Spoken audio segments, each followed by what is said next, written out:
what's changing is the mostly the operational capacity and the operational response on the field, on the grounds where the migrants cross the borders, the external borders, and that's particularly the big change that's going to happen. We're going to grow 5 times in terms of staff, in terms of money, substantially as well, and that growth is already happening slowly, but it will be quite fast from January 2017 onwards. With the new legislative packages, it was also expected that we not only continue the training and capacity building portfolio, but also expand in those areas as well. That will mean more capacity to intervene, to monitor, to operate the distribution of migrants, mechanisms at European level. So in a nutshell, it will be a more European response rather than member states' responses to the processing of the migrant flows. It is perhaps a bit early to comment on this. However, what do you think will be the main challenges that the agency will be facing? It's to be able to, in a short period of time, that is starting already, to integrate all those resources to make sure that they become effective, because if they will come like a dump tomorrow morning, I cannot take them. So we're preparing to recruit them, to train them, to integrate them, to develop a structure that is conducive to become more effective, to be able to use those resources at the same time.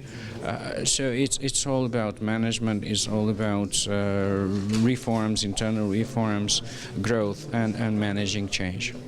Another one of the changes you mentioned throughout the press conference was the changes to the Dublin regulations. How will it be changing, basically?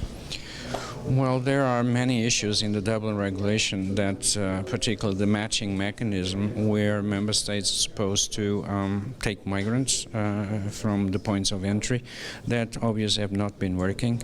The Dublin III regulation that we still have was designed and implemented during the last decade. It became effective a couple of years ago, and it's not designed for a crisis situation. So that's what the Commission has been doing together with the Member States, with our collaboration as well. Easo has provided a lot of input in that area as well, to reform Dublin III into a Dublin IV that is much more responsive to a crisis situation that will be easier and will probably continue to exist. Solidarity is not something new to Malta. Malta has been speaking about solidarity for long when it comes to migration, and it is also the position of the European Parliament.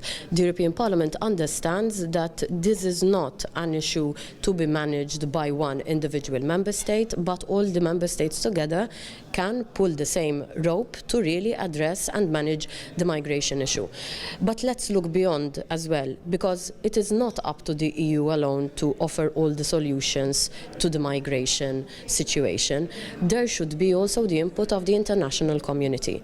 And unfortunately, until this day and age, we're seeing also a certain passiveness also from the international community, whereas the international community should have a much more of an active role if we really want to address also the root causes of migration. During a meeting we had yesterday with Minister Carmelo Abela, we discussed the priorities for the Maltese presidency, where solidarity is key, and where we're looking also to see that this solidarity is also reflected in the revamp of the Dublin regulation. How can the international community help effectively to try and quell this crisis?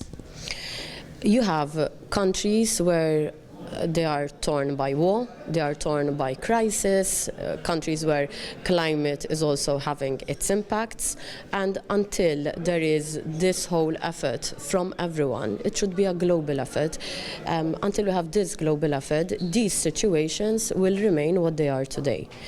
It is easier said than done, but I think if we do not start looking at the long-term solutions on how we can manage this situation, we will never really start addressing the root causes of the problem.